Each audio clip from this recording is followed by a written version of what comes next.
emerging technology. Even in Delhi, if we can call ki there are pockets which belongs to global north, but there are also some pocket which belong to global south. And we need to understand, and we have to also ensure how we can कैसे इनका equitable हम distribution कर सकते हैं.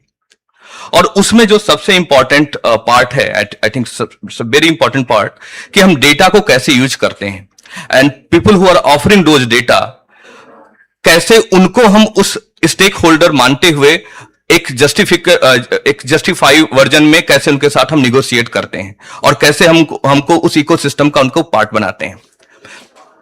This is the key area जिस पर I think our panel will discuss, and we have I think very eminent personalities among us who have kind of a vast experience of not only handling data but to use those data for the public good, for the public consumption. We have with Dr. M.M. Tripathi, who is a DG of NILET, and NILET basically are using or creating data center, AI labs, and democratizing the data for the public good. They are including and involving those communities who are earlier not part of the data ecosystem. So they have established lot of AI labs, lot of NILET center, those part of the country where people usually do not have any kind of emerging technology access.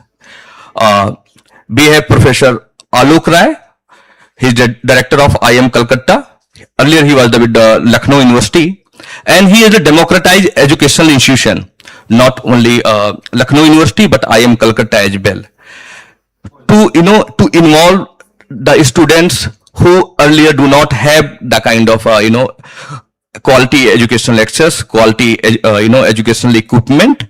He has created a lot of centers to promote and to make education and technology accessible to all parts of the society.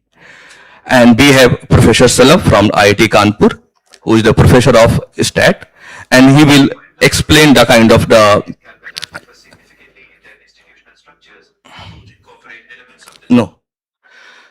who will explain the usage of data. And first I will request Dr. Tripathi to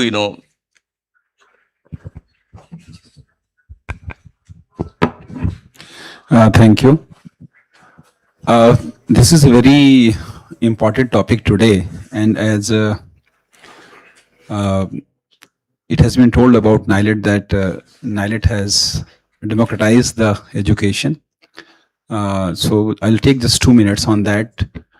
That NILET has 56 centers across the country, almost present in every state, islands, and deep into the villages in Northeast also.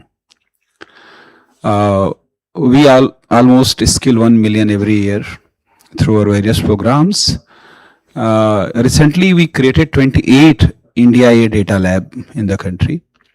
I think just 4 months back, in 28 locations. But interestingly, you can see that 3 very important products are there on display. If you go to METI Pavilion, you can see what our students can do if they're given the opportunity. One product is SignWord, which converts any video or any audio in the Indian sign languages. Not in American Sign Language, in the Indian Sign Language. Another is audio to audio translation of language in Northeast, like English to Manipuri or Hindi to Manipuri. And yesterday also I was talking a third very simple tool to convert in Srinagar, the artisan which are making this kaleen. Normally it takes many months to design one kaleen. And now the AI tool generates in minutes just to do the GUI thing, and it will make an output of the talim. So these are the small interventions in very, very small time, which has been done. Along with that, we have created a NILET digital university platform, which is first digital university platform for education in the country. It's very AI intensive platform, and one of the best example of AI in education, which is now in 4 months only, we got around 50,000 registered students on this platform, and every minute one student is getting registered on this platform now. So these are the very useful data which is going to be there on our platform, and this data is open to any researcher to use it and develop small models on the LLMs or whatever it is for different applications in education, and also will be used for research and collaboration. So now coming to the point, in the global south, we have different kind of data available with us, and mostly the big tech companies who are developing LLMs, they look at us as a consumer only. So these tools are coming up, we are giving our data, and then again the data will be used to develop other different products for our consumptions. So that's a challenge, how to address this, right? Because in the age of AI, any idea can be pushed. So when suppose you are teaching your children something else based on the our culture and ethos and other things, and the child is going on Google and some chat GPT and all and trying to find some different answer, and then there is a conflict that the child will trust you, or child will trust the teacher, or child will trust the chat GPT. So these kind of challenges will come up, you know.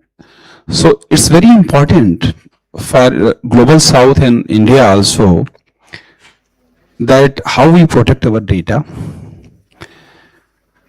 and how can we develop models for ourselves instead of relying on the large language models for everything, because that is the area where there will be a lot of competition in the world. But certainly we can develop our own small models. We can develop foundational models using our own data for our own applications. So I have just given 3 examples, whatever students have done. So like that, there are many, problems, statements in the country. India is a very diverse country, and we have different kind of set of the problems which Europe doesn't understand or the US does not understand. And at least we should create the solutions for our own problems ourselves, rather than taking a model and training on our data and customizing it to provide a solutions, because there are certain threats associated with this. We have been listening to different kind of threats. So it's important also, if you use the model from different companies, you have to see that do we have some safeguard that the input can be filtered or the output can be filtered. So those things are not available straight away you are using it. So we have to see if you are adopting the models from other institutions, we have to see that proper safeguards are taken. And the important thing is that creating small models for our data, because that also important for our economy, I mean, we have been seeing that we are creating products for many companies, but we are the only consumer economy, and money flow is always going from India to outside. If you can create, at least in AI, heavy engineering you cannot do, but if you can create AI models, small models, which are consumed in the India, and the money can stay within the country, that is also a very important perspective with that we have to see. So these are some important points which just I wanted to see in the beginning, and then we'll be taking questions and answering some other things also. Thank you. Alok sir, we usually earlier we were talking about the roads, electricity, ports as a development infrastructure, and we basically consider them as very critical thing in the development discourse. Now, data is very important, and we are also thinking about the data centers not only for the industry but also about the academic institution. How you imagine the role of data in for the future ready institutions and for the future of education, the importance of data. Can I speak from there? Yes, yes, sir. Yes, sir.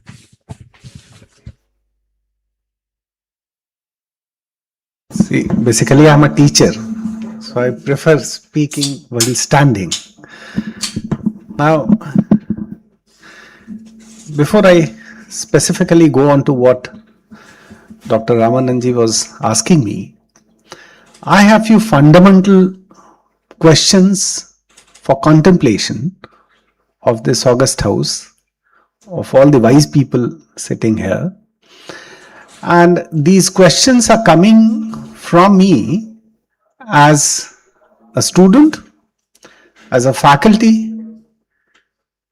of a central institution which has over 40,000 students, on-campus students, as Vice Chancellor of a university which has had on-campus and off-campus close to 5 lakh students, 5 lakh students I'm telling you. And then I am Calcutta, which people say there is smaller but stronger lot, which is characterized by certain peculiarities. So, at least I have been part of an ecosystem that provides data to certain meaningful, for certain consumption by some corporates. I always wanted to see artificial intelligence as just an extension of an information tool which keeps coming to our life and living in one form or the other.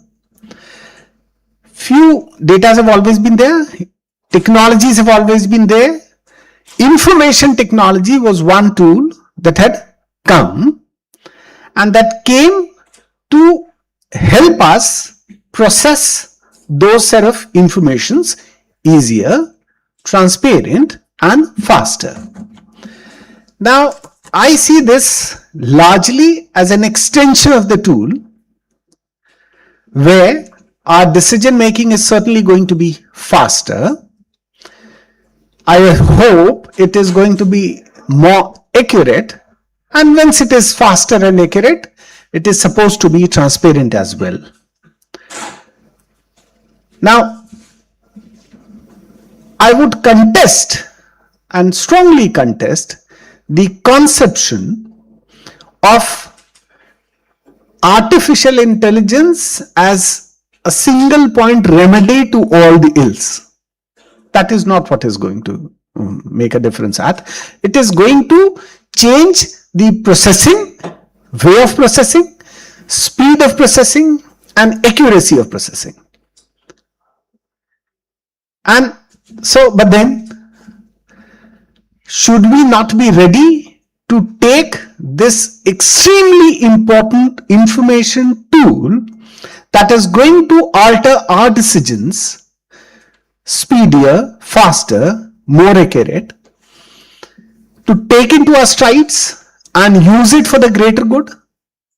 We should.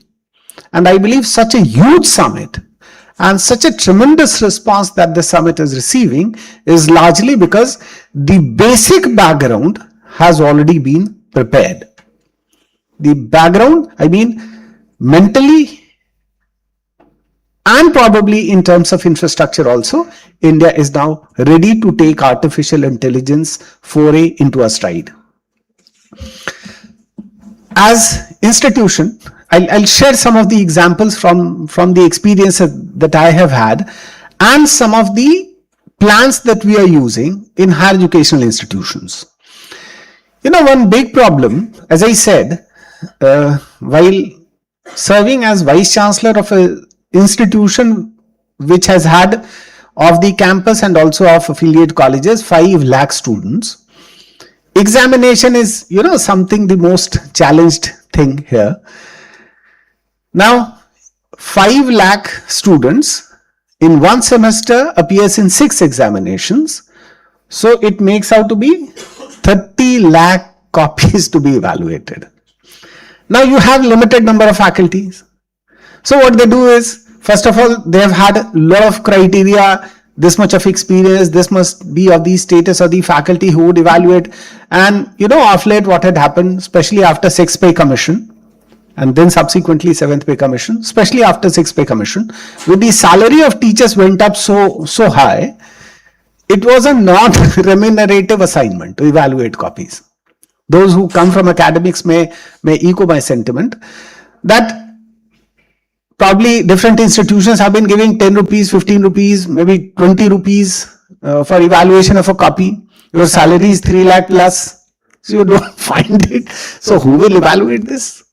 Then if you evaluate, say you bring in some relatively less, based on perception, some relatively less sincere and faculty with proven credentials, they might come, but they might not be doing justice with the task. So, tick, tick, tick, tick, tick. 10 number, 20 number के 5 question.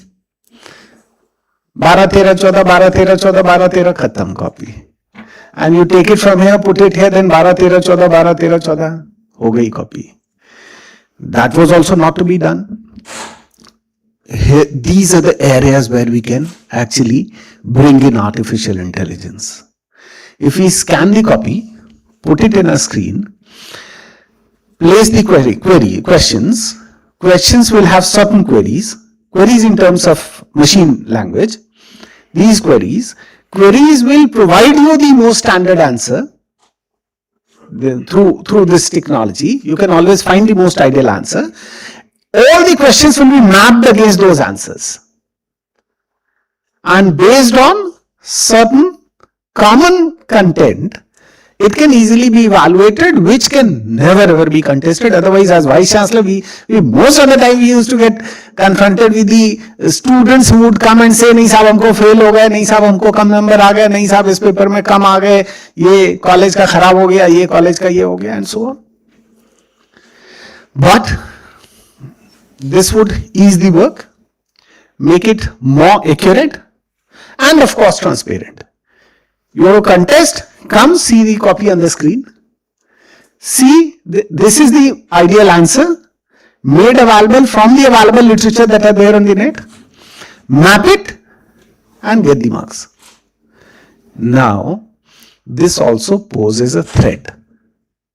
A, if there is a student who is very creative in terms of A, expression, or in terms of bringing some newness to the answer, that cannot be evaluated by the machine.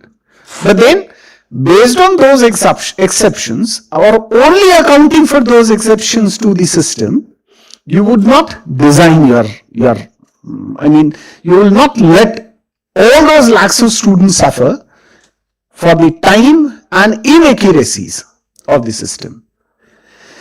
Now, what we did, when I came to IIM Calcutta, there I thought, there's a smaller institution, of course, smaller but stronger institution, so let us try and experiment this. So I called one of our faculty there, and I said, can we do this? So the faculty himself developed a tool, and he said, I'll evaluate based on that tool. I said, but also evaluate yourself, manually also. So, when we are introducing things, we need greater acceptance of the concept. So, let us have this manual evaluation. There is the machine evaluation based on artificial intelligence. See, what artificial intelligence is? It projects the future based on the patterns of past. Isn't it? Nothing more, nothing less. Because of the technology, it enables you to do it faster. Isn't it? Extrapolation. Now, this extrapolation is not only mathematical, but is all pervasive. In all our decisions, this kind of extrapolation can be done. Now, so I said, let us evaluate using both the tools, manual as well as AI, and then share this with the student. Let them select which answer they want, which marks they want. And then gradually, this is what we've done in the last term. But that was only for a course to assess what is the response of the student, because such a drastic change, if you are going to create, there has to have greater acceptance also from the customer side. Now, in order to standardize it, I said, let us not rely on one. Let us have 3 separate tools. Expose the answer scripts with all these 3 tools, and let us either take a mean value or the highest of them all, largely to be more student friendly, or to be on the student side. Let the benefit of doubt be given to the student. So let us agree between the two that either a mean or the highest of the 3, and then gradually it will accept. But in all these cases, in all these discussions, am I not finding or concluding that all that we are talking of, be it I was just talking to some young people, researchers of CPRG. I have been talking to some very senior people from the system, not just from academics, but also from governance side. You talk to them, are we not talking of artificial intelligence largely from consumption side? Should we not also talk artificial intelligence from creation side? Because our manpower, which is highly skilled, and I'm telling you, I've traveled significantly, and I can tell you, India has one of the finest and most committed, extremely diligent workforce. In order to leverage them, we are going to move beyond this artificial intelligence being seen as a from the consumer side. We also going to see it from the creation side, as if can we create.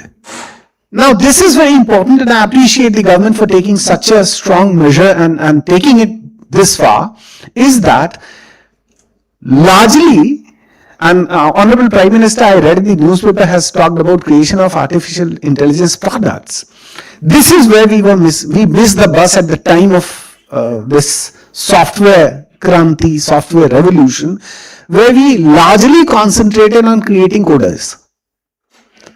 And that is why civil engineer is also working in an IT company, and mechanical engineer is also working in an IT company, and some basic computer knowledge you muster, and then you would get the status of being coder. Our contribution towards creation of software products have been something which we could have and we should have done a little more.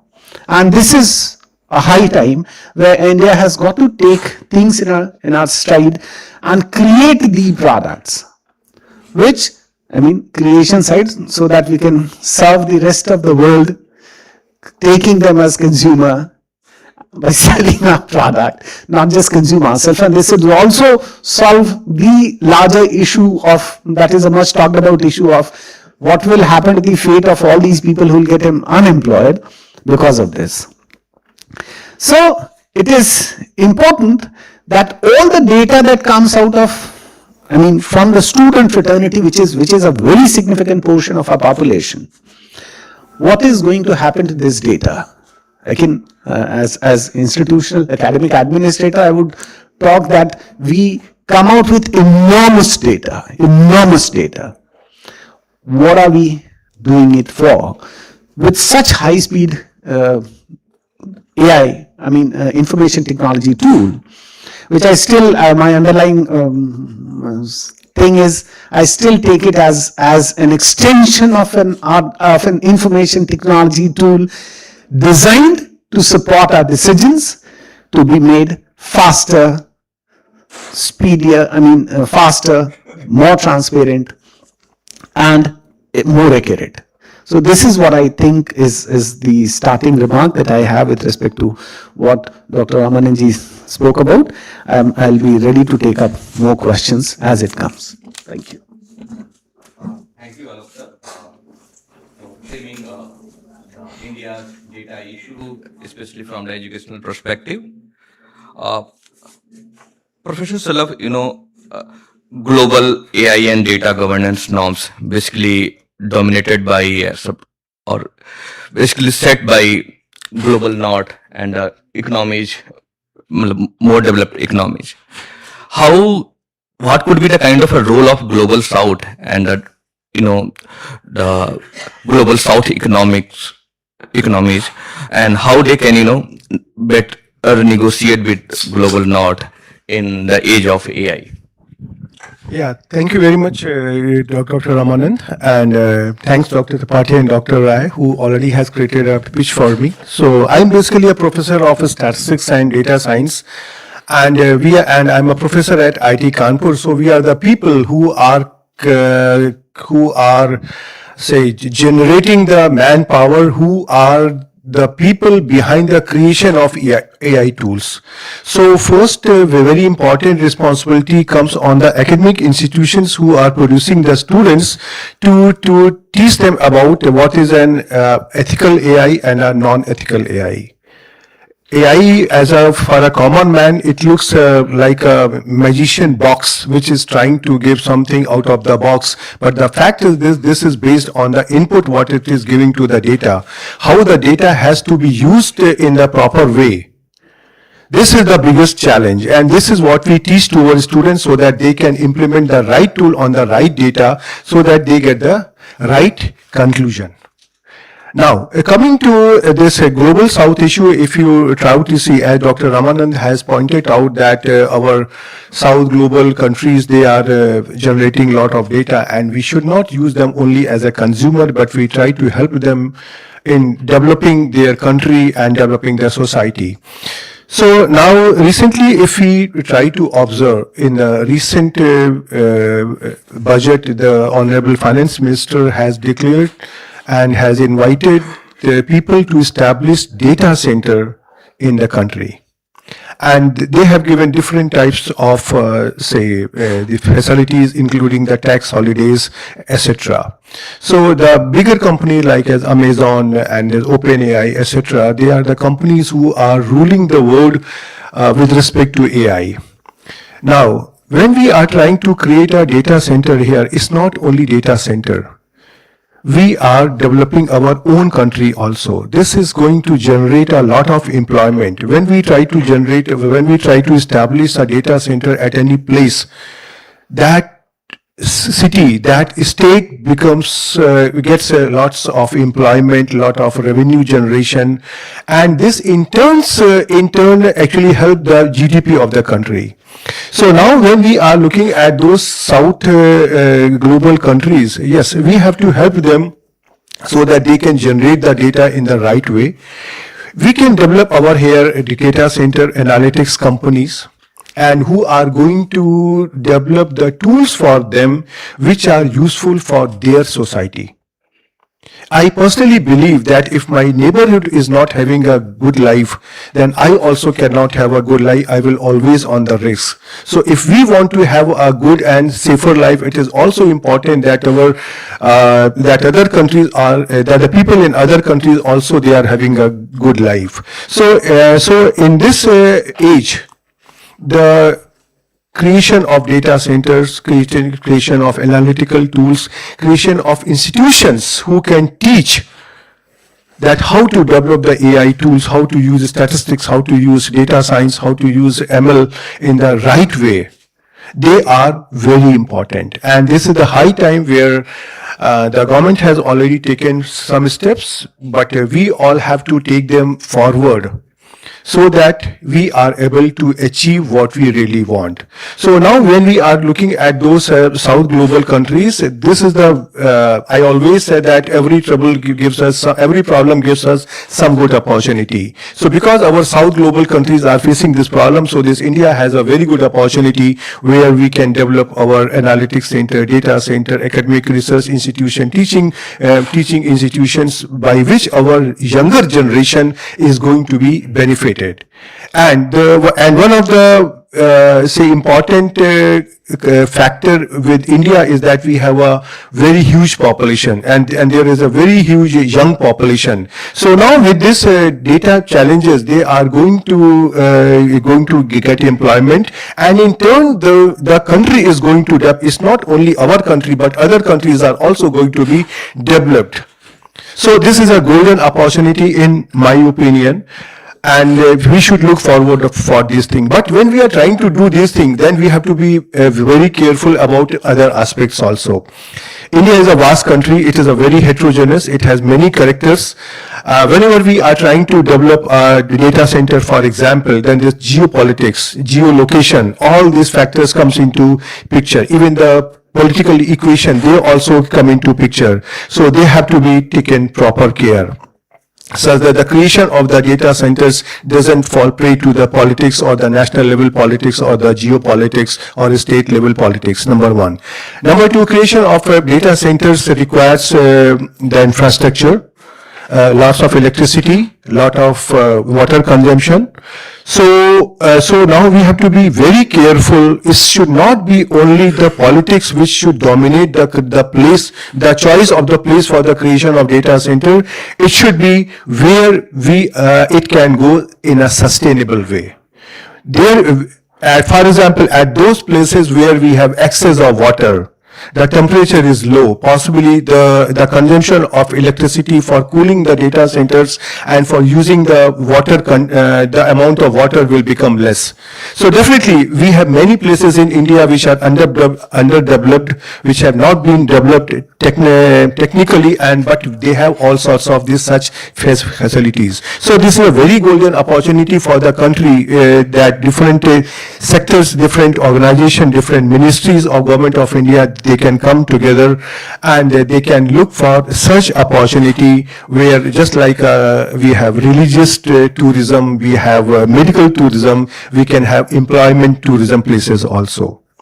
And I'm sure that this type of opportunity will really boost the economy of the country, and it won't be difficult, or it will be a very helpful step in achieving the target of the country in 2047 to be a Viksit Bharat.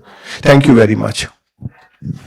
Thank you, Professor Salab, to highlight two major issues: role of data center in employment, and how we can, as India, as a diverse country, to train, our data center or tools to understand not only diversity, but to how to work in very diverse setup, diverse society, and diverse global world. We have 5 minutes for the to take some questions, and even if anyone in audience want to ask question to panelists, they can raise their hand, and we can take 2 or 3 questions.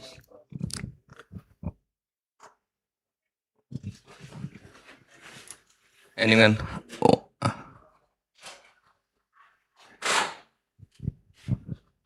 Yeah.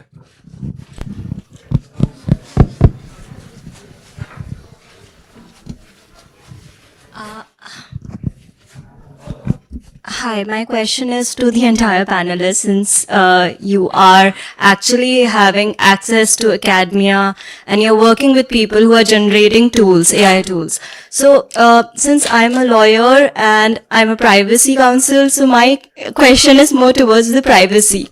While we are building such tools, how are we protecting, or how these tools will ensure privacy of individuals? Can someone answer that?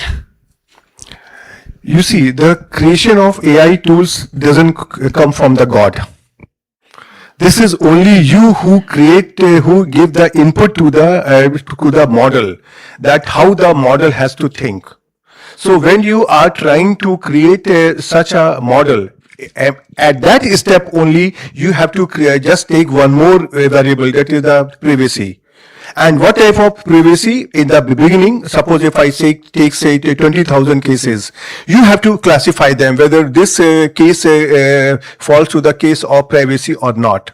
And then gradually the model will understand what exactly do you want, and after this the privacy issue will automatically be created inside your model, which in turn will give you the same output what you want, that all the output taking care of the privacy. We are going to understand the tool. As I said, this is just an art. This is to be seen just an artificial intelligence be seen as an information technology tool designed to support our decisions faster, accurate. Now, there are two aspects to it broadly to comprehend it. There are two aspects to it. A, all the possible content available on internet, that is in our hand. All the possible content, this is where you'll filter the information from. Second is, based on this, my projection. Right? Now, both the cases, if I do not provide you the basic raw material for your consumption to process it further, this is, I'm restricting it. But I echo the sentiment that you have said.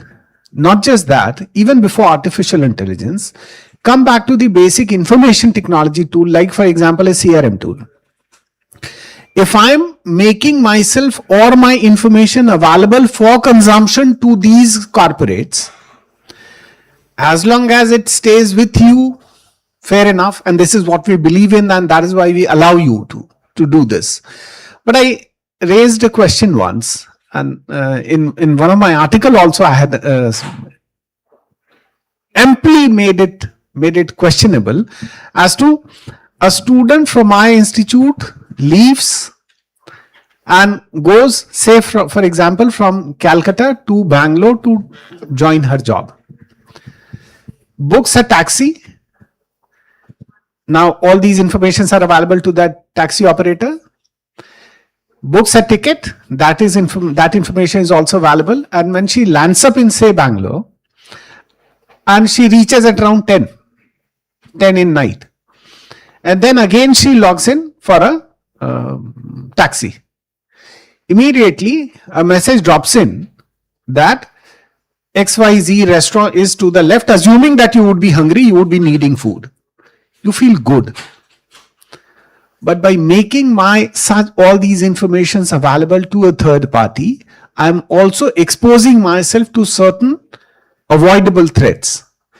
How these IT people will tell us, but of course this is a double-edged sword. We are going to accept this.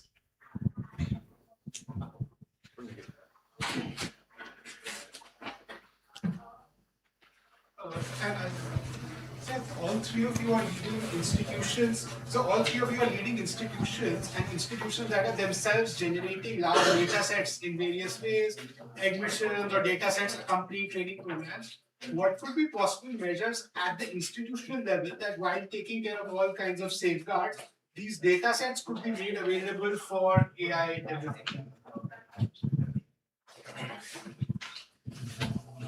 Like, there are few informations that I cannot make public, right? So if you'll ask me, share the basic details of your students, we won't. Share their marks, we won't. So there are certain set of informations that are public, like for example, and you would want me to make it public. Right? After admission process is going on, you would want the entire merit list to be there on the website for greater transparency. So name, father's name, place, etc., previous background, educational background, written marks, interview marks, and so on. But when you ask me the cell number, I won't provide you. You ask me the email ID, I won't provide you. You ask me the residential address, I won't provide you. You ask me the likings and dislikings, I won't provide you. You ask me the previous company, I won't provide you. So it is for us. And once these things will stabilize, many of the issues will come to the fore. And it is coming as situation is evolving. It is certainly coming forward. I hope my co-panelists will also be sharing something. I think one is we have like implemented a consent mechanism, see, as per the DPDP Act, to adhere it for the students, and then data labeling is also being done, so that only the required data which is also important for the research purpose, is made available in a separate entity like data coach and all, and not all the data is transferred to the centralized location, because both things are required. So data is required for do the further research in the and then also important that privacy is being protected. So I think DPDP Act has adequate measures, and if it is implemented by institutions, they will take care of it. I will just add one line that sometime in order to develop a tool, yes, we can use the data, but we analyze the data. So that is one way out. If you're, as I said, there's ethical AI. If you want to do something, if you want to develop something for the welfare of the humanity, then people will come forward depending on your objective. Yes, I think she wants to. I think we have to wrap up because now we have only 5 minutes. I think you can take. She just raised the hand earlier. Okay. Also. Yeah. Yeah. Can you all hear me? Yes. Yes. Yeah, I think my biggest question here is we're talking about building AI for the global south, and there are some great possibilities. But are you all considering the algorithmic biases and the societal biases that also creep into AI? I often think about, obviously class, caste, and gender, and weirdly, I felt a little sad that even this panel, there are no women here. And I want to really understand that when we are talking about building AI systems, when we are talking about, bringing it into our lives and progressing, then are you all actually taking all of these different things on board? You see, as I said, the AI will give you output. AI means artificial intelligence, and above all, there exists natural intelligence which God has given us. So definitely AI will not be AI cannot take a decision which is comparable with a human being. So AI is simply just like your very obedient and efficient slave, which to whom you give hundreds of works, the human will do it in 100 hours. He will do it in 5 minutes. So that AI will give you the output, but it is only we people who are going to take the decision that how are we going to understand it and how we are going to implement it. So all sorts of bias which you are apprehending, yes, they can be corrected, but then you need a knowledgeable person who understand those human biases. They can correct it very easily. I think you have, asked a very relevant question. Undoubtedly, there are concerns about the, data biases, and we can only stop through transparency of data, how we are using those data. If we are will not follow certain structure, certain system, there is a lot of possibility we will, bring a lot of not only human biases, but the biases which we are importing from the makers of those data, sets. And for the global south, it's a very necessary to understand those biases, to understand those ethical concerns, because it's very important to make a equitable data driven society. It was very challenging job for our CPRG to bring speakers at one point of time. We have invited a lot of people, but some of speakers from the from the diverse section of the society could not come because of they have already committed. We have worked on the data as a job or future of job, how data is going to influence future ready job, and what could be the possible outcome impact on the industry. And we have one teaser which we just want to play, and the report of future of job will come in next.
Thank you everyone for attending the session. Yeah. And I think we have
AI safe and trustable. We're just waiting for one more speaker to join us. I'll invite our honorable panelist. We have Dr. Sanjay Bahal, Director General Surgeon. Dr. Bahal, can we have a round of applause for our speakers, please?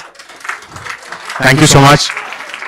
Dr. Madan Oberoi with Google. Dr. Pavan Dugal. We've got David Rowe from the Australian Strategic Policy Institute. Great. I'll let the speakers introduce themselves. Meanwhile, we've got one speaker from Microsoft who's joining in. Right? We can start with David. Thank you, Kanishkan. Thank you so much for having me here. It's a real honor. It's been an amazing few days. I've been wandering around the building for since Monday, and I just want to say how incredible it is to see so many young, keen, hungry, enthusiastic people who've all got their own startups that they're working on, or they're finishing their studies and thinking about what they're going to do next. It's both intimidating and hugely impressive. So. It's great to be here. I've got a national security and international policy background, so I don't have a technical background. I will very much be coming at these conversations from a geopolitical perspective and thinking about, talking about how we cooperate. Those countries, and Australia, my home country, not part of the global south, but certainly included in the countries that are not close to becoming technical AI superpowers anytime soon. So I think all of those countries that aren't a great power in AI need to think about how they work together closely. So that's the perspective I'll be coming from. Thank you. Hi, I'm Dr. Pavan Dugal. I'm a lawyer in the Supreme Court. I work on the intersection of law and technology. I'm currently heading the Global Artificial Intelligence Accountability Law and Governance Institute. I also have been working on AI accountability, liability, and more significantly, now trying to see how nation states can come up with new legal frameworks for the purposes of holistic AI sovereignty as we actually go forward, apart from doing various other things. Thanks. Good afternoon, everyone. My name is Madan Oberoi. I am working as Director Strategic Engagements and Chief Security Advisor for Asia Pacific with Google. But I must not forget my roots, especially since two of my batchmates are sitting in the audience. I'm an Indian Police Service officer retired and 92 batch. And my last posting was as Executive Director for Interpol, looking after technology and innovation. Thank you. So there's, three doctors, Dr. Gore, Dr. Dugal, Dr. Oberoi, and now we have Mandar coming in from Microsoft. So my name is Sanjay Bahal, and I'm the Director General for the Indian Computer Emergency Response Team. I think that should be more than enough, because now we got a panel, he'll have to start, otherwise we're getting out of time. Yes, and before I start, I think I need to thank the organizers, the team from Ministry of Electronics, Information Technology, Arshil, Saroji, thank you so much for getting us here. We appreciate. If you can have one group photograph with everyone, and then we can quickly start. Yeah.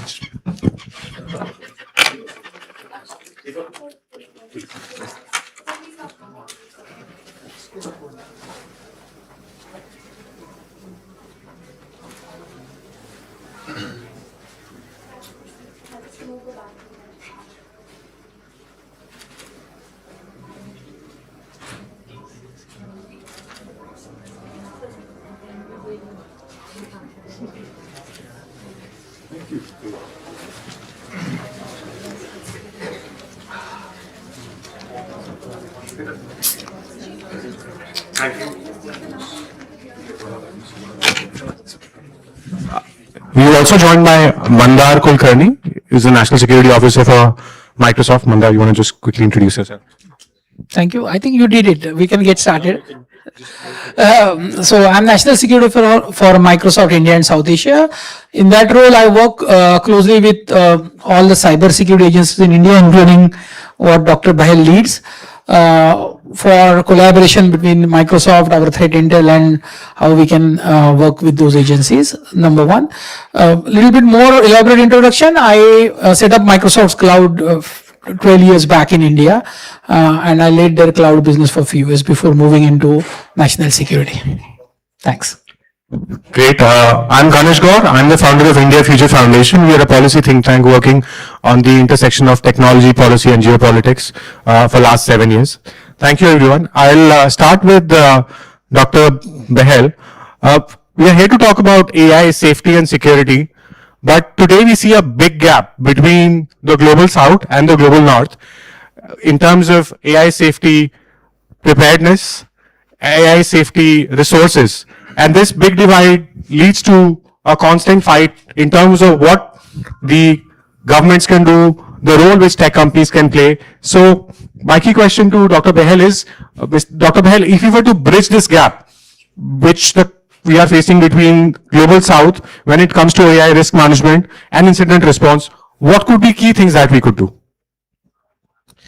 See, if you've carefully looked into this space requires a lot of capital, it requires talent, and it requires energy. So if you have a gap in capital, you are challenged. If you have a gap in talent, you will be challenged. And if you have a gap in energy, you'll be. Fortunately for India, we don't have a gap in the talent part. We have abundant talent, and we can provide that talent to the rest of the world. Now, those who have the capital will obviously pull that talent. And now we have to be very clear as to how we keep that talent here. That's number one. From an energy perspective, if you see, there are challenges, what you see in Europe, they are facing already. So if there are some countries who and some companies who have these things, they will obviously be growing. And then that divide starts increasing. So that's where the challenge for deficit in compute and data and models will start increasing. Now, if that divide increases, how are you going to handle those situations?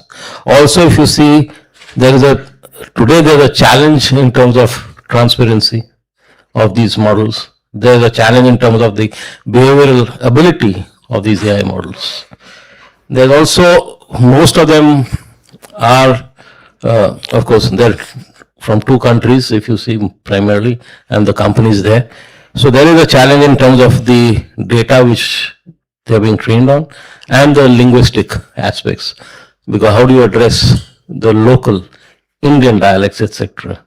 Okay, so now I'm not saying just Indian, but if you look at any South, global South, so any of those, so if you look at the African side or any of this, LATAM, etc. So, we have to start addressing it from that perspective. And also there is a lack of maturity of frameworks and regulations. So if we are not in a position to address these aspects, we will be challenged from the perspective that you have raised. I hope that addresses some portion of what you have. Absolutely. David, I want to bring you in here. Dr. Behel mentioned two countries and the global divide we have, and there's so much dependence on those two countries. What's your view from Australian standpoint? What do you think needs to be done? I'll borrow your microphone. Thanks, Kanish. Thank you for the question. So yeah, I won't repeat what Sanjay has said. I think all of he's covered those concrete points very, very adequately. So I would take it back to start with just what are the risks and safety, what are the risks and dangers that we're actually talking about? What are the threats? I mean, there's a range of risks. One is obviously misaligned and uncontrolled artificial intelligence. That doesn't have to mean, I hate the term rogue AI because it conjures up those sort of destructive images. It's not necessarily that concrete when we're talking about unaligned or uncontrolled AI. It could simply be artificial intelligence models and tools that start to lead us down a direction that if we stop and think about it, we don't want to go down. I think we're already in, social media is arguably unaligned at the moment. There are lots of outcomes of social media platforms that we all agree are undesirable and yet they are sort of baked into that model, and it's very difficult to come back from them. Another risk is, the strategic danger that your rivals in the world are going to become more competent and more capable than you. That's obviously a risk for countries, well, all countries outside of the US and China, pretty much. Even those two superpowers themselves are constantly worried about, who's going to take the lead. It's enormously consequential. We have the risks of rogue actors, like, the classic case being, the extremist or the extremist organization, or even just the disgruntled individual who takes an AI model or tool, jailbreaks it, uses it to create some sort of deadly weapon, such as a bioweapon. And then there are just the disruptive risks. Let's say everything goes right in the progress of artificial intelligence. It becomes highly capable. It will have disruptive effects on jobs, on the basic economic models that have applied since Adam Smith invented the field back in late 1700s, whenever it was. The social and political upheaval that would follow from that, and beyond the economy. I heard the term, there was an excellent session yesterday that I attended where the term cognitive sovereignty was used, and I found that to be a really, really useful phrase. I mean, it was that basic idea that if you don't have ownership and a full sense of rights over your own attention and your own awareness of the world, then really you don't have everything. That is a sovereign individual right that we should all hold on to and regard as very, very precious. Now, I would just point to the fact that the superpowers are themselves vulnerable to a lot of those risks. So there isn't actually necessarily a divide between the superpowers and the non-superpowers, or the global north and the global south. A lot of these risks are across the board. The thing that I would point to most strongly in terms of what we can do, what all of our countries can do together to try and fill the gap that does exist, is through cooperation. We need to share. We need to cooperate. We need to sort of build our understanding together and develop a kind of a network of countries that can sort of push back against these threats and risks. Sure. I think that's a very important point in terms of building collaboration. And I think where the role of big tech plays extremely important role. There are companies like Google, which work both in the global south and in global north, and they have tremendous opportunity and also the resources. So, Dr. Oberoi, what do you think companies like Google to do when it comes to embedding safety and security by design and preventing misuse of AI? Thank you. Thank you for the question. And I would say Google being a hyperscaler, one of the fundamental duties is to provide a secure infrastructure. And when we say secure infrastructure, and I would definitely like to refer to Google's Safe AI framework, which has basically 6 pillars, but I'll stick to 3 interesting points. One is the infrastructure security, where it is secure by design at each stage of the AI lifecycle. And how do we do that would also depend how secure our systems are. And then comes the issue of providing automated guardrails. And when I say automated guardrails, I mean things like model armor, where we are looking at the responses as well as the prompts, so that harms through things like prompt injection cannot happen, or while giving out responses, we are not exfiltrating any sensitive data, so those things can be brought in there. And the third aspect, which I would say is basically on the shared responsibility model. And that is where each and everybody has to perform their role so that we are able to take care of the security. And And it is here, I would say, the role of big tech companies like Google would be in terms of providing tools to do this, whether it is, let's say, Synth ID, where we are looking at watermarking various deepfakes, etc. So that is very important where we can do it. Or even agentic identity management is concerned. I'm also tempted here when I talk about identity management in terms of based on my previous experience in law enforcement, the big attribution gap which exists. So unless we are able to bridge that, we would be running into problems, and that's where the security per se, what hyperscalers can do, if we compare it in terms of a safe city, hyperscalers are providing infrastructure like roads, etc. But the ultimate security comes through the collaborative policing, where each and every stakeholder has to play a part. So that is, therefore, unless all of us play our part, we won't be able to ensure that. I'll pause here and see. Great, thank you. Mandar, when it comes to shared responsibility, what role do you think people like you need to play? You've been the National Security Officer, been doing work on cyber, but the roles have changed now. It's AI, the ages of AI. So what do you think has really changed for someone like you when it comes to shared responsibility? I think what you said, shared responsibility, is the key term here.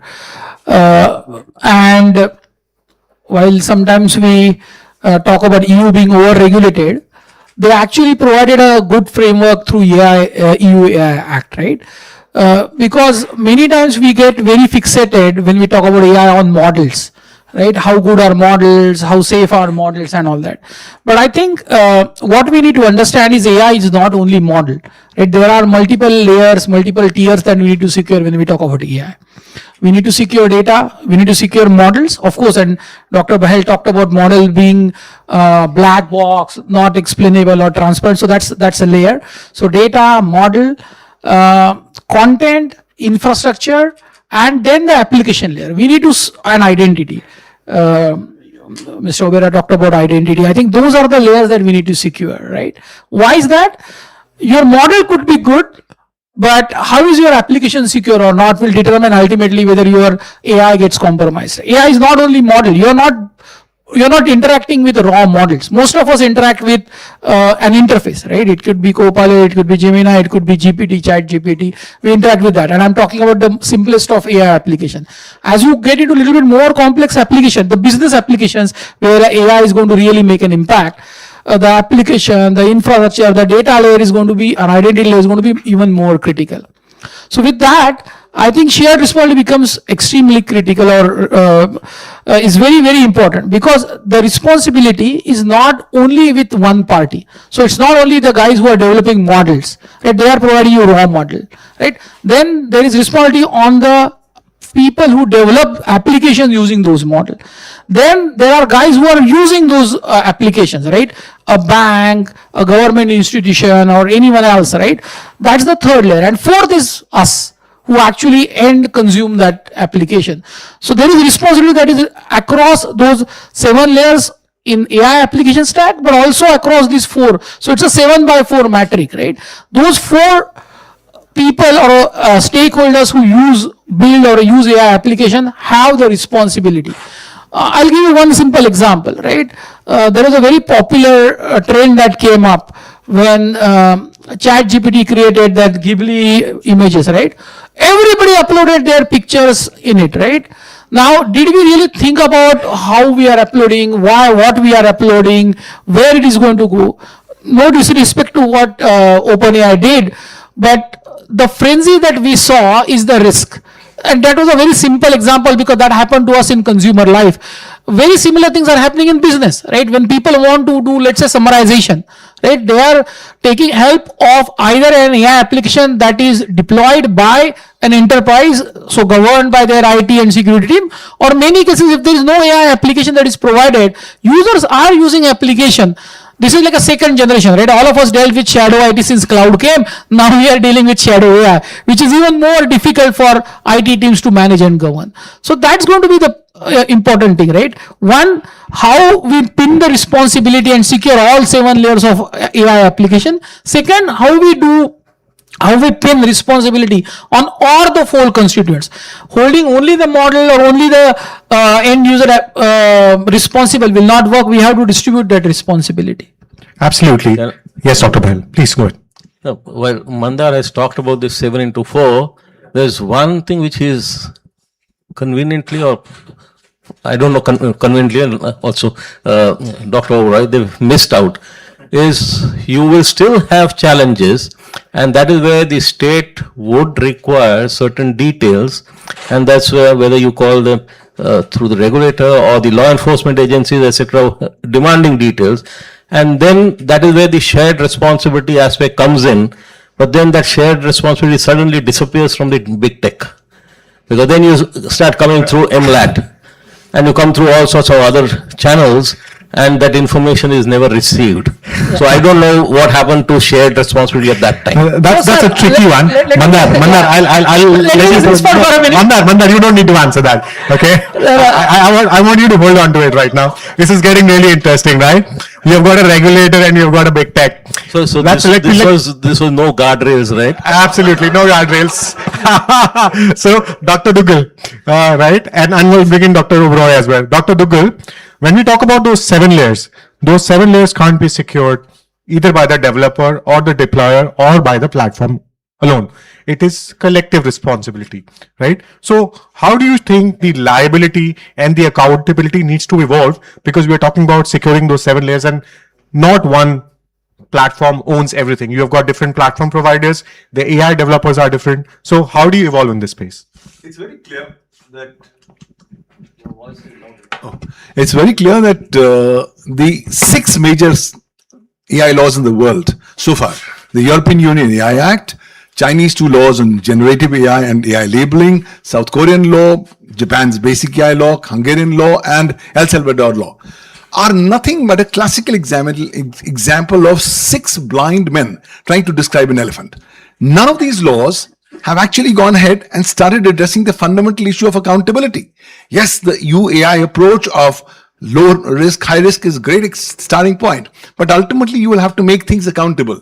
2025, the issue was, should we regulate AI or not? That's no longer the position in 2026. 2026 is that once AI causes harm to humans, who's going to be accountable? And that's the reason accountability becomes of crucial necessity. If you're wanting self-regulation to govern accountability, then you are on the wrong platform, because the train is never going to arrive.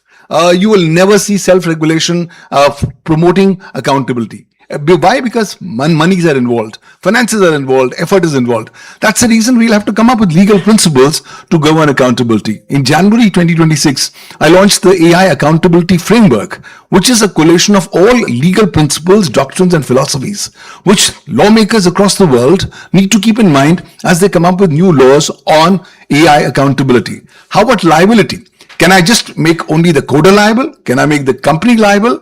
I think I come up with the new concept of a graded liability model, where whenever a harm gets caused to a human, there'll have to be equal, or shall I say proportionate, responsibility of various stakeholders. Some bit for the coder, some bit for the company who's giving the said model, someone for the company who's marketing, and someone even for the data principal, the user. I mean, I recently got this case where this guy was working with a particular AI model in Central India, and he's obviously been bullied in class, and he decides to get solutions from AI. AI says the best solution is go commit suicide. He argues against that, fails. After 3 months, AI is very successful. This man asks AI, what's the best way to end my life? He says, go and slit your wrists. He slits the wrists, thinking that's the end of the life. Parents come in, find him in a pool of blood, take him to the hospital. He's now out of danger, but his hand is paralyzed. Who's going to be accountable in such a scenario? I think we'll have to have graded responsibilities, but for that, you will have to have a regulatory approach. You cannot just leave it to self-regulation. You cannot leave it to cooperation. And how about accountability in terms of transparency? Today I'm dealing with AI as a black box.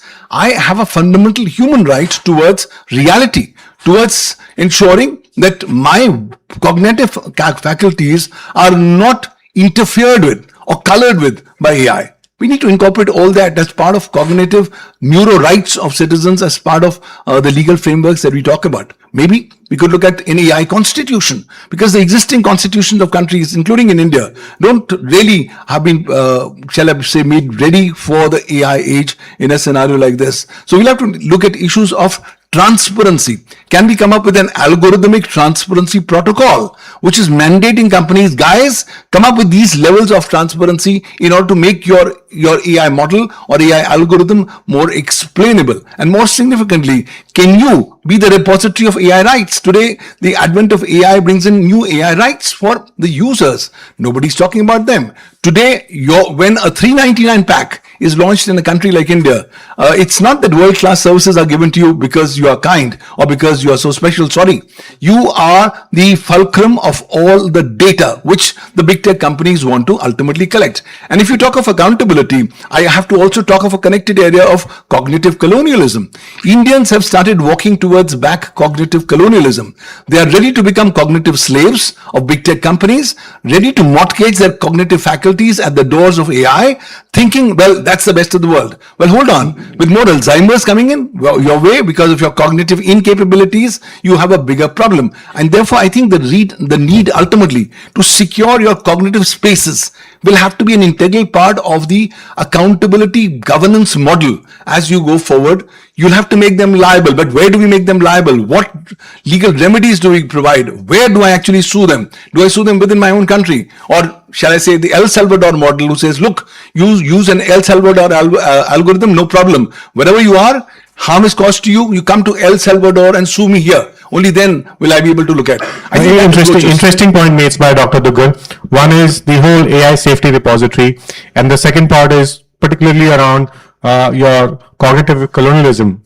And I was on our TV panel yesterday, and we spoke about how Gen Z was becoming addicted, and their brain was getting rot because all the kind of content they watch. When I go to business schools and I do leadership sessions, I find much of the learning is not happening through classroom, but it is actually happening through reels, which is really bad because you have some superficial knowledge of a subject, but you don't know what it is there in the depth. So if you were to make an AI safety repository to bring more safety, security, and more ownership between regulators and developers in emerging economies, what are some of the key things we need to do? And this question is for anyone who wants to take up from the panel. Dr. Oberoi, you want to chime in? So in terms of the repositories, and I assume you are referring to the regulatory repositories, what I would say that there is a need for these kind of repositories because we need to learn from each other. We need to have repository, at least regional hubs or regional alliances whereby we can exchange what is happening. At the same time, one point which I think Pavanji mentioned was with regard to the ability of these regulations to be sensitive to the local languages, cultural nuances. That is very important. So that also has to be kept in mind. But at the same time, we also, in order to encourage innovation part, we also have to provide for the regulatory sandboxes.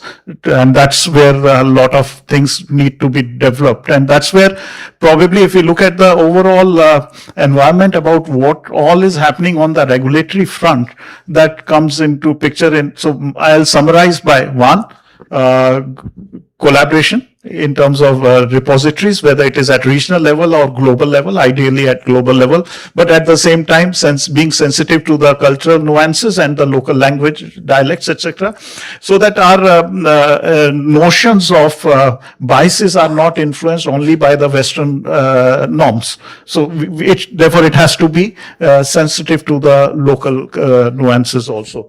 At the same time, providing an environment for innovation through sandboxes. And I think I'll refer to one of the previous comments which was made in terms of providing enough regulations to make sure that we do not cause any harm. But at the same time, I'll just like to point that we have to be careful that we do not curb the innovation part. So it has to be, as has been one of the sutras of the 7 sutras, that innovation is much more important than the restraint. So we have to be more positive on that aspect. I'll pause. Interesting. David, how do you build interoperability in AI governance without compromising national sovereignty, innovation? Okay, thanks, Ganesh. Well, I mean, there are certainly some foundational and fundamental things that you can do while still allowing for a lot of room to move at a national sovereign level. So, I mean, you can agree on some really basic things, like, for instance, the illegitimate use of AI to carry out force or violence, for instance, like a bioterror attack. I think everyone can agree that that is something for which there should be very, very strict guardrails. But at the same time, you can allow for a lot of sort of national approaches to allow for sort of local conditions. But I think, like, at a more basic level, I think we need to get away from this idea that every commitment to international cooperation is an undermining of sovereignty. Like, that's actually the wrong way to think about it. All international agreements require some compromise, and you compromise because it creates a common set of understandings where everyone is better off. You might not be able to do whatever you want, but across the board, with each international agreement, everyone is better off. It lifts all boats. That's the whole idea of multilateralism, of international cooperation. So we've got to get away from this idea that it's a undermining of sovereignty. And I would point to the fact that, with AI being a very strong example of this, what could be worse for national sovereignty than having excessive control in the hands of private sector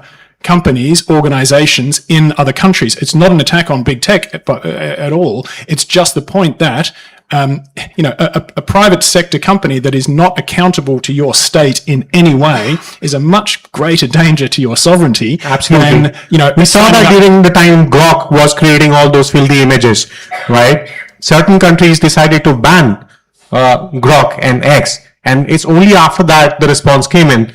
Certain countries just limited themselves to leaving threats, open threats, I would call those. Dr. Behel, any thoughts on this? I know you're looking on the other side, right? No, I think David has made a few very critical points. One, in his first session, he mentioned about people should be sovereign, and you are going to have challenges now when you are looking at implants coming in and AI trying to tell you what to do. Now, are you thinking on your own, or someone else is thinking for you? What happens if more and more people in a nation start getting those implants? Who's driving you? It's probably those big tech companies. And that's what Dr. Dougal talked about, colonialism. So you become a slave again. And then what's happening from the perspective, if you see some of these research reports, right in somewhere in the top few, India is using AI. The median age is 28 years. Whereas if you see that, where does US stand? It's somewhere around towards the bottom end. Why? Has someone thought about it? Why is that so? I don't know what the right answer should be, but my view is that I want you to use it where I don't want to use it, so that you become a slave to me. Right? I will do critical thinking because that's one of the requirements as we go forward, critical thinking. You have no critical thinking anymore. I have the critical thinking. I will be developing the models. I'll develop what I want, and you use them. So you become a slave again, as Dr. Dougal mentioned. So I think there are multiple things which are happening. We have to be careful about it. And then on the other side, we say AI is going to have an impact on the economy. And as David just mentioned, the companies are driven by commercial aspects. They want to make profits. I was just talking before we entered the room that if AI agents, models, and when you're looking at cognitive AI, etc., they are going to be doing all the work for you. So you will have a challenge of resource is actually earning money. So if there is no earning of money, where is the income tax? So if these models are going to do the work, where does the tax go, or where do the profits go? It's not to your country, it's somewhere else. So what happens to the governments? Is it going to actually create an economic impact or a drain? And then what happens to your yearly budgets, which come that income tax itna ho gaya, income tax utna ho gaya? Oh, kiske upar tax hoga? Absolutely, that's a very valid point. And Mandar, I've been holding you, so I think now is the time. There's a lot of questions. You want to chime in and give some of those key answers. There's a lot of work you've been doing in this space, working with different regulators, whether it's CERT, I4C, NCI, PCC, right? So please. Thanks, Kanish. So, 3 points here. Number one, kind of a response to what Dr. Baer mentioned. So that 4 pillars for accountability, big tech is one of them, right? So we are not saying in the 4 layers, right? There is of course big tech. So when you pin accountability, when there is a regulatory framework, everybody, including the big tech, should be included. You can't keep a stakeholder out. That's point number one. So the accountability framework that both even Dr. Duggal talked about has to cover everybody. Right? A great example actually, if even the end users, we ourselves in our personal life can't escape. So that's point number one. Point number two, one of the things that we will have to do, right? India is not only net user, any technology, right? We are also the service provider, right? We develop application. What we do great, India, is diffusion. Right? You look at the biggest success that has come out of India, our DPI stack, right? Jam, DPI stack, right? We didn't build Kubernetes, right? Or we didn't build any of those many of those technologies. We did definitely build a lot of them, but we used to diffuse technology, right? Everybody, without we knowing what technology drives it, we use Aadhaar, we use mobile, we use the entire payment, all of that, right? So where we are great at is diffusing technology. In my opinion, that's something that we need to also keep in mind when we look at AI. Should India develop AI, whether it is models or chips or all of that? Definitely. But while doing that, we should not slow down and we should use diffusion. Because if we slow down, our competition is not going to slow down, right? We have countries to our left, countries to our right, and all around us, right? Who are investing big on AI. They are doing it all. They are developing their own models, they are developing their chips, but they are great at diffusion. So the question that we need to ask is, do we want to slow down and wait for everything, or we want to take AI and ensure that it goes to the bottommost section of our societies. What did DPI do? It got services to the people who were deprived of the services, whether it is banking, whether it is access to technology, right? They don't know technology, right? When somebody, a street vendor is using UPI, he doesn't know what it runs on, right? But it solves a big problem for him or her. Now, one of the questions that we all need to understand and address is, how do we use AI for diffusion? How do we make that work for the common man? The big techs and big enterprises, both Indian and multinationals, they will take care of themselves, right? From how do they use AI, right? And most of us in the commercial segment are working with large enterprises. There will be push-pull, there will be regulatory guardrails that will come in. We will definitely welcome that. But that's happen. That will happen. I think we need to replicate our success on DPI and ensure that AI works for the last person on the ground. I think that will really make this Impact Summit useful. If we can take AI, get out of boardrooms and get to the commonmost people and change their life. In my opinion, I think that will be the success of this summit. While we spoke on DPIs, another key element is the AI-generated misinformation, which is impacting public discourse and election today. So, Mandar, if you were to build cross-sector collaboration to prevent large-scale trust erosion, particularly with the kind of content we are seeing being generated on different social media platforms, and it's a combined collective responsibility, what do you think needs to be done? Yeah, I think great question, and I'm sure CERT is working on a lot of that, I foresee. But I think it is again a 3-layered approach, right? First, the industry will need to come out with something which is a consensus, right? For example, a lot of content is going to come out of the big techs. So first we need to agree, and there are efforts, right? C2PA is one of the frameworks. But I think everybody needs to come on that platform. That's number one. But that will not be enough, because while Google's and Microsoft would probably ensure that the content is provenance and all that, there are going to be raw actors who will not. So that's where I think the role of CERT and everybody else, even some law enforcement will need to come in. Sorry, just one. So 3 layer. First is the big tech, or we create frameworks which are more voluntary. Second, there will be a regulation at maybe country level at that. And third, it will be sectorial. Things like RBI and all of them will need to come in. I think we need all. Unfortunately, we are seeing gaps. We are seeing industry doing it, not everybody is on board. We are seeing laws coming in, not all countries are there, and even regulators, there are various levels of maturity. All three things will need to happen so that we take care of both the legal tech as well as the rogue tech.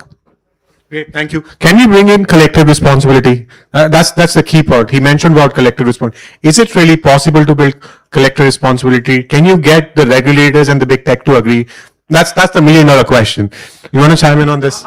I was just going to make the point that to me, with something like mis and disinformation, the ultimate backstop has got to be the resilience of your citizens. You are not going to stop deepfake disinformation. I think that genie is so far out of the bottle that the bottle is just not even there anymore. You're not going to stop it. So the only way to deal with it is to have critically thinking citizens who are, from primary school, from elementary school, from primary school, from kindergarten, from the time they're crawling around. They need to be helped to develop those skills. That means that they can resist disinformation, they can spot it, they can think critically about it, and that is the solution. You're not going to stop it from the government. Dr. Dugal, you think we are over-relying on regulation here? What David just mentioned is about citizen being more aware. In a country with 1.4 billion people, you think that level of awareness can be created? I don't think so. I think we need to be understanding it very clearly. You will have to drive it through regulation, because self-regulation is not working. The Danda model is what's going to work in majority of the third world countries. Also, we'll have to understand that we must start getting empirical evidence. Everybody is saying, well, everything is hunky-dory. But AI has started causing harm to humans. In January, I launched the Global AI Harms Registry, which is collating 9 different categories of harms which AI is causing to humans. Once we have the empirical evidence, we will be using it as a basis for developing legal principles for mitigating such harm. But ultimately, why are we so much concerned about regulation? We all want innovation, yes, but innovation is not possible without regulation. You will have to have minimal enabling regulation so as to promote further innovation as we go forward. You are innovating, somebody goes and steals your innovation. What happens? What remedies do you have? What legal frameworks do you have? Unfortunately, I have yesterday's laws which I'm using for the purposes of dealing with tomorrow's challenges, and that doesn't work. Indian IT Act is a 26-year-old legislation, accepting and wanting it to be interpreted in the context of AI when it was never drafted, and keeping that thing in mind is important. What Prime Minister Modi said yesterday was very important. He said India has to have a very graded approach towards regulation. So the message is loud and clear. The regulation has to come in. 200 bills are going to be passed on AI in this very year across the world. So you are saying regulation is not there, or over-regulation? Sorry, that's not happening.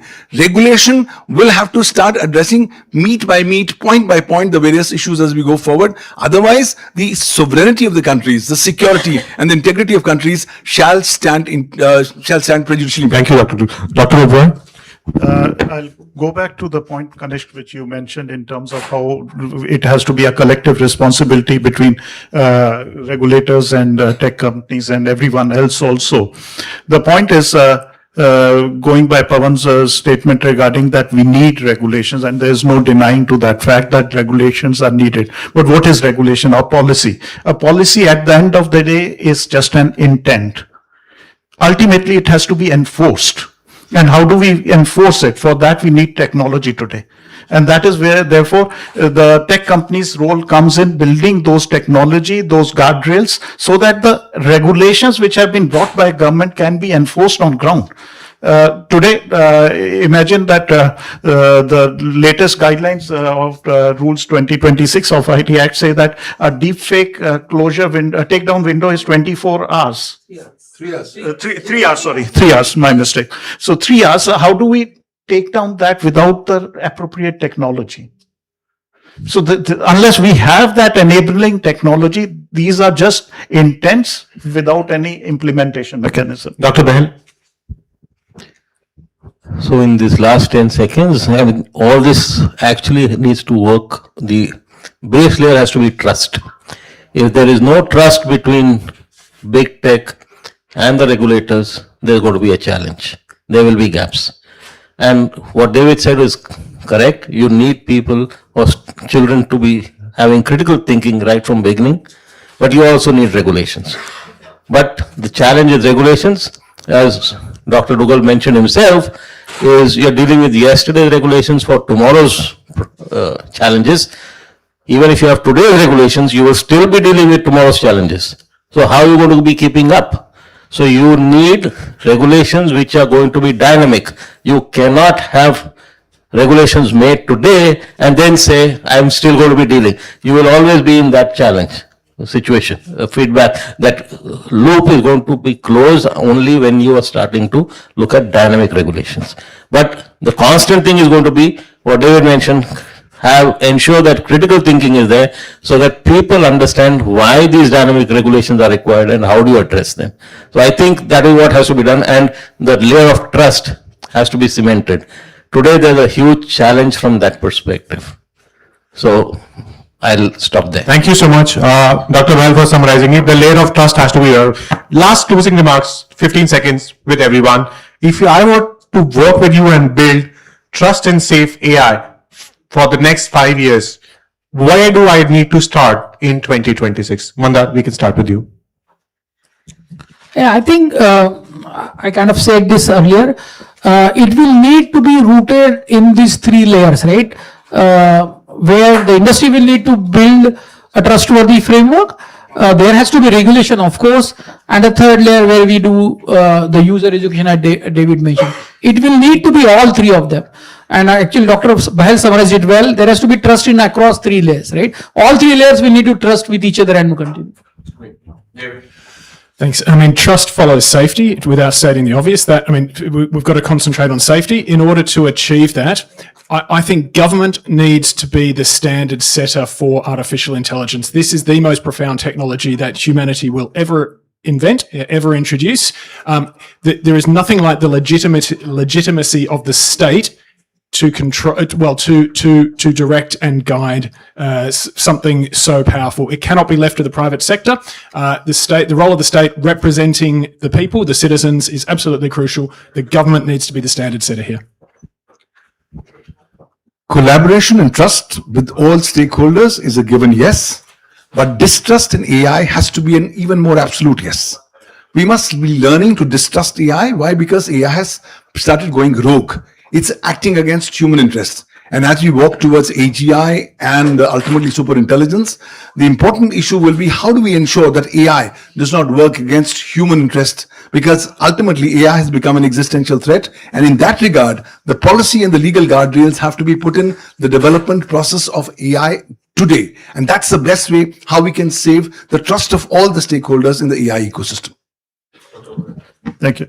I would say that going back again for my policing background, that trust and safety, they are recognized when they are invisible.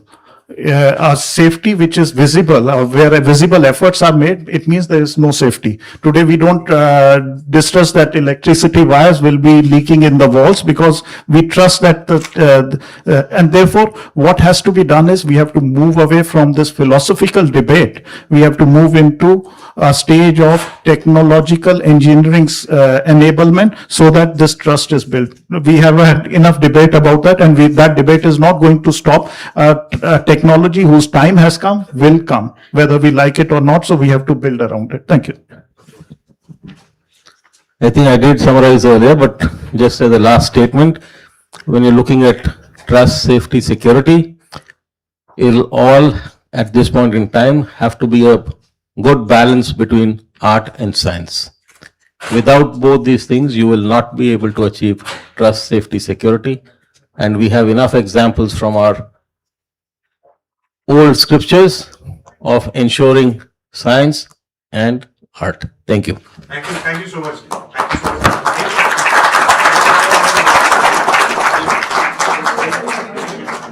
Before I let my panelists go, if anyone wants to ask any questions, I'll start with. Maybe two questions you can take. I can take a couple of questions. So, we start with Mr. Maheshwari. Yeah, do you want to quickly? Mr. Maheshwari.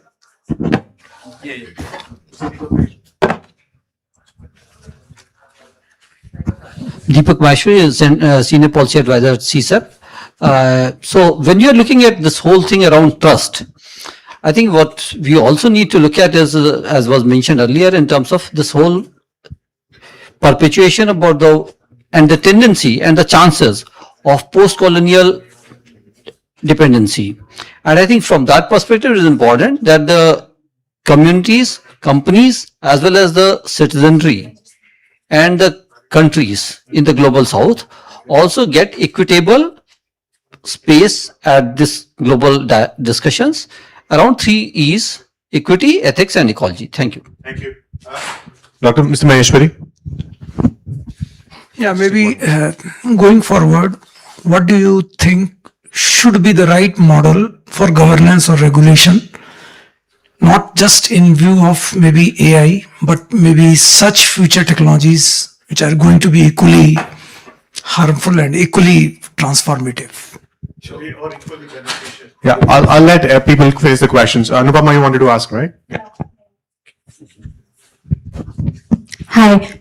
So my question is, this is related to a situation. So at this point, we've all been discussing about humans and AI.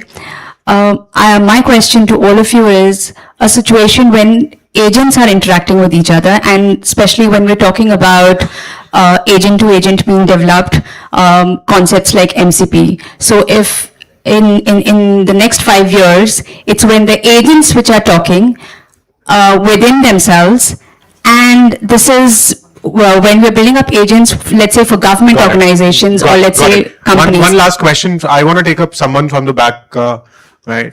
Someone's, yeah, you want to go ahead. I have a quick question.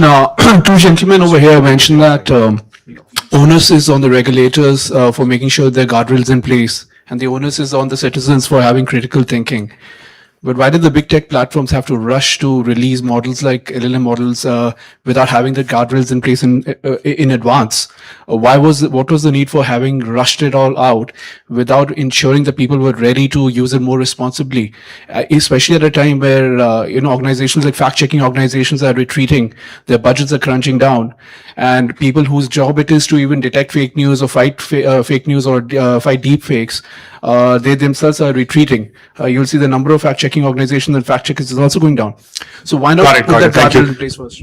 Which one do you want to pick up? Okay, let me pick up the regulation part. I think countries in the global south, particularly India, cannot do a cut, copy, paste. We cannot have an EU model applicable here. Why? Because the ground realities are different. Number two, in the developing countries, going back to regulators or to the legislature and getting amendments is going to be a tall process. So I advocate a principle-based approach. Let's look at broad legal principles which can be effective for narrow AI, agentic AI, AGI, and superintelligence. And then give sectoral regulators the flexibility to come up with sectoral specific regulations. That's the best way going forward. Otherwise, it's going to be difficult because even if I make a law today, in the next 6 months, it's going to be obsolete. The DPDP Act is obsolete vis-a-vis AI because it does not mention AI. So obviously, I'll have to give that flexibility to the government to come up in that regard. And also, we'll have to look at the common minimum denominators. Let's not reinvent the wheel. Let's look at the experiences of other countries and then try to see how can we go ahead and do things in this regard. Hello. Hello. What is our strategy about developing the critical thinking among the people? We have millions of people who are studying in higher education, but the way we are teaching, way we are doing the critical thinking is a key part. So are we also thinking of developing a model which will inculcate critical thinking among the people in different domains, not only single domain, but different domains? We are running out of time. I got your question. Thank you. Just one last. last comment, and we can have the speakers speak to you offline. They're here, right? Yeah. I'll take the agency question. I think that the recent Maltbook case was incredible for the fact that if you leave agents in a space together, they don't just sit there and do nothing. That's the most incredible thing about it. Even if the more extreme response, even if the more extreme things that they were saying, some of those were fake because they were actually put in by human beings. But even if you knock off the most extreme ones, they actually don't just sit there and do nothing, they start talking to each other. We are in a really profound new era, and that's why I think a lot of the conversations are actually kind of legacy conversations. I think we're talking as if we're still in the same old world. We're not. Great. Actually, we'll have to go and reinvent our legal principles. Actus reus, mens rea are irrelevant today in the context of AI. And therefore, new legal principles, new legal futuristic approaches will have to guide us as we go forward. Absolutely. Thank you so much. But this, we are run out of time. I'll thank the mighty team for the support. Can we have a round of applause for our speakers, the audience, and also the team from India Future Foundation? If you can stand up, please. You have been working for the last 20 years. Please come forward, my India Future Foundation team as well. Join us. Yeah, we'll give the token of thanks. I'll just get one of my team members. Pankaj, can you come in forward? Yeah, Pankaj. We have a token of thanks from the mighty team. I'll ask one of my colleagues to come in as well. Pankaj, can you come forward, please? Ashish? Deepak? Shreyansh? Yeah, if you guys can come forward, please.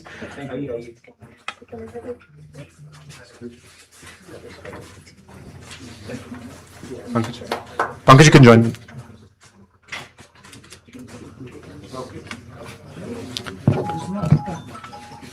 Thank you, ma'am.